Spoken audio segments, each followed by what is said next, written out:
Mrs. Kim Roylance is a co-founder of the international nonprofit Enlevo, which works with communities suffering from systemic poverty in Guatemala. She helps direct the Enlevo Sustainable Lives program, which makes a meaningful difference in building skills and habits that strengthen communities. Mrs. Roylance also serves on the board of Enlevo, bringing her extensive experience in building trusting relationships across cultural and language barriers.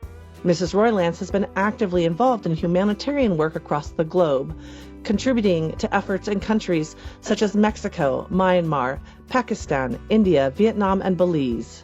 She has worked closely with refugees in the United States, helping them navigate cultural differences and integrate into their new communities. She has dedicated her life to giving back.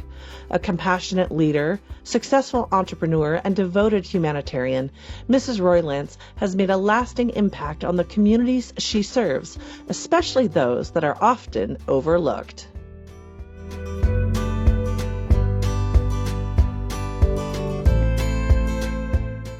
My husband and I lost everything several years ago, and we could have just wallowed in it. In fact, at first I kind of did. At one point we decided we need to go serve. We took our kids to Mexico, and we didn't have a lot of money. We actually had my father-in-law helped pay for our gas to get there. We got there, and as we were working with the children, all of a sudden my attitude towards life changed. And not only that, I saw my children's lives change. They were struggling because they couldn't have the coolest clothing and the newest whatever. And all of a sudden, when they got there into Mexico, they realized they had a lot more than any of these kids in the orphanage. From that, we started serving around the world. And now, when we went to Guatemala, we saw these people who are beautiful people. They have nothing. They have dirt floors.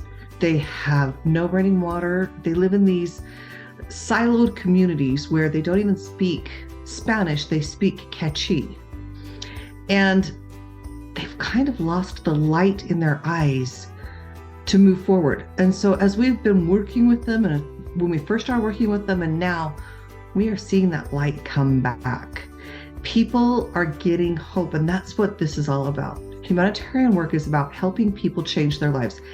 It's nice to just give somebody something, but if you give them something, they're going to continue to ask for something. Our goal is to help bring people out of poverty by teaching them life skills, teaching them how to set goals, and teaching them how to have a better life.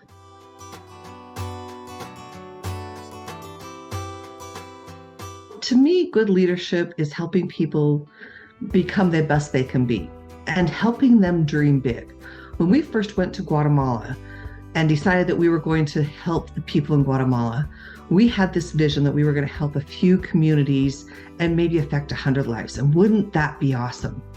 Then we thought, well, maybe we can affect a few more lives, maybe 1,000 lives. And that was kind of a mind-blowing thought to me.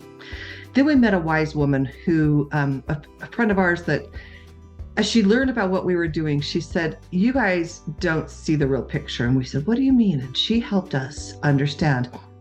The real picture is the program that we've put together can not only affect a few hundred or a few thousand lives, we can affect tens of thousands of lives. And to me, that was so overwhelming. It was an aha moment. And we've taken that and now we are giving that to the people that we are working with. We are helping women inspire each other and teach each other skills and learn from each other, take what they have learned, what someone else has taught them, and better themselves for it. And that's what I think a good leader is. Someone who can take their ideas, their dreams, and teach them and help them dream bigger.